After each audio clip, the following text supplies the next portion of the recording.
In Anaheim, California for EA Sports Supercross as we take a look at the lineups for our second qualifying heat. And I think we're going from an interesting heat to a fascinating one here with Villeman, Carmichael, and McGrath, not to mention Lusk. Very competitive riders in this one, David. Well, I get the idea that Lusk and McGrath are going, this is the week. We got to get it straight. Look at that. McGrath and Carmichael side by side. This is what we all thought it was going to be at the start of the season, and here they are. And they've never started on a pad like this where it drops. That ought to be interesting. We'll check out the start as the 32nd board is now up. See, Villeman has his twitch. Now everybody's got their pre-race ritual. We're ready to go for our second qualifying heat. Carmichael in great position for the whole shot. He takes it.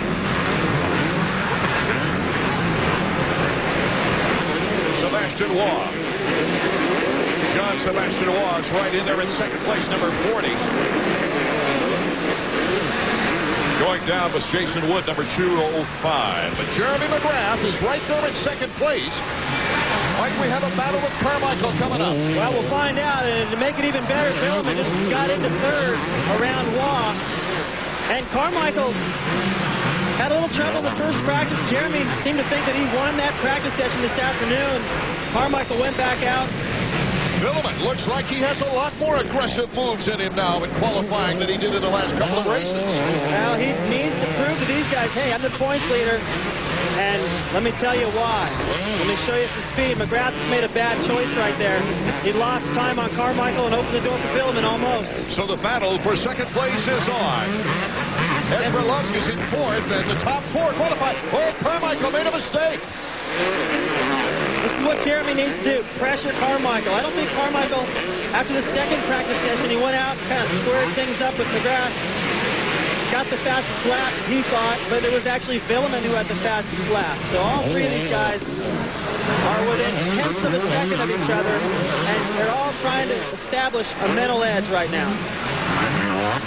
Carmichael, McGrath, Villeman, Lusk are top four with Jean-Sebastian Waugh on the bubble. You see the green squares up on the top left of your screen? That means they moved up a lap.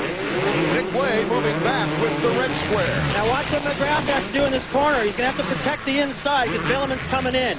That's not the fastest line. Villeman's going to get a run on him. Not as good as I thought. Villeman blew his chance.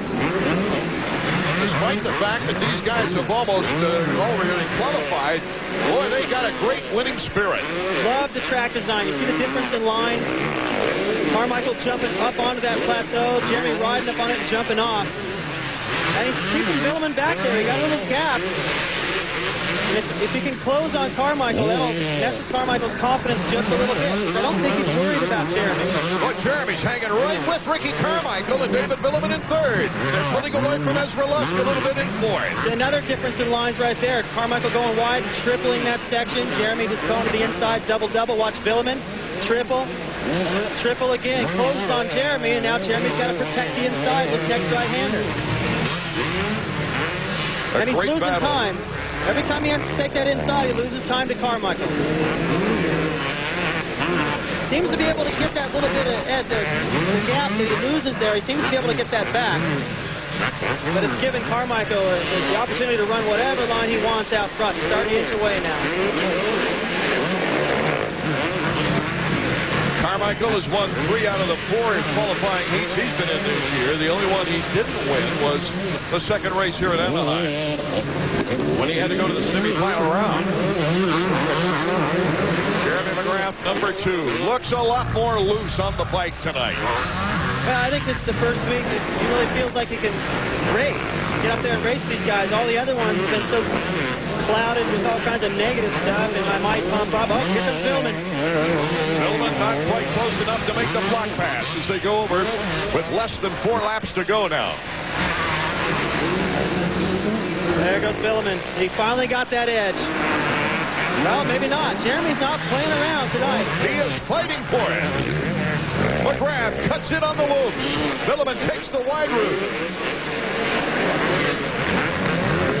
This is the Jeremy we all thought we were going to see, and the battle we thought we were going to see. Carmichael and Jeremy running 1 and 2. Davey, we got a great race going on here. We sure do, and you know, the way Jeremy's having to protect that inside line, what's really hurting him is the fact that it's kind of damp out here. The track is very slick. Every time he almost comes to a stop on the inside, he's spinning to get out of it. If Villeman could just slingshot that one time, he's going to pass him. Look at how close McGrath has gotten to Carmichael now, and he doesn't have Villeman on his tail, so you might sense that and know he can go wide.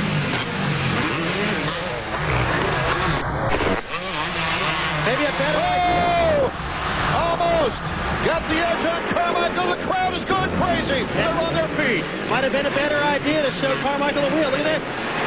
Inside McGrath, but Carmichael gets that hop on him.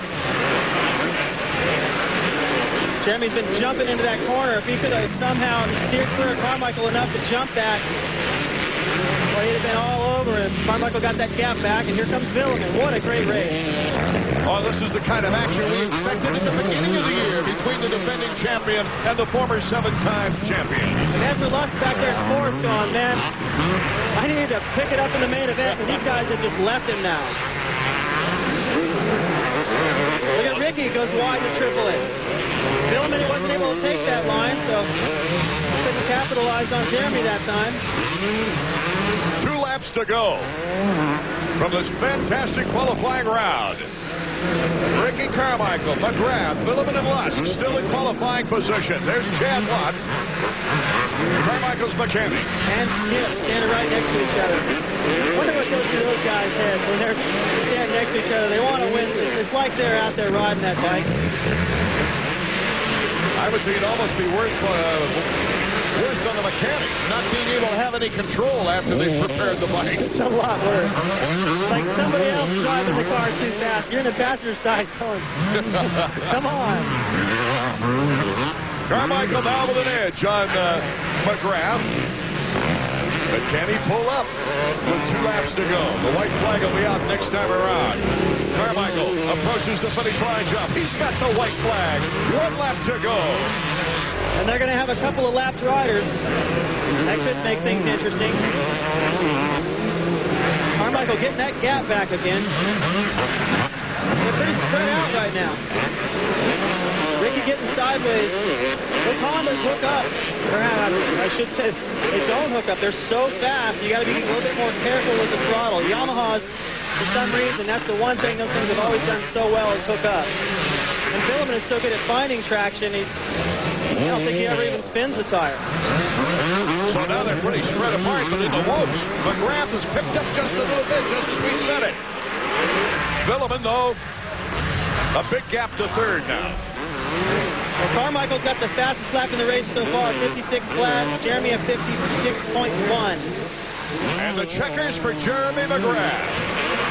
No, I mean Ricky Carmichael. McGrath comes across in second. Middle block there.